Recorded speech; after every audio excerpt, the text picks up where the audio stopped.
ฝนตกเมื่อคืนนี่เนาะปลาดุกออกจากหนองปลาดุกออกจากหนองปลากระไหลปลาดุกปักง่ายเนาะใส่โอ้ยโตอยู่หนึ่งโตโว้ขึ้นมาลายแทบเนี่ยโอ้แมงวันกระจองหองมันบ่ทันตายกันยังไปไข่ซะมันแล้ว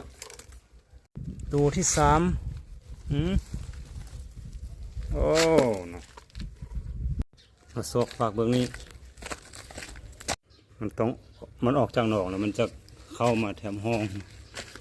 อ้าวตัวบักใหญ่อยู่นี่นะนี่อีกตัวหนึ่งโธ่อยู่ตัวบักใหญ่เนาะเรียกปลาดุกอุ่ยเด้อนี่ปล่อยมันเพียงแต่เท่าใด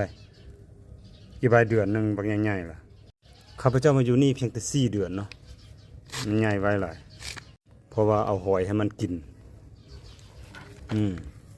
เอาทั้งหอยเอาทั้งทุกสิ่งทุกอย่างเนาะแล้วก็เปิดยามแรงก็เปิดดอกไฟ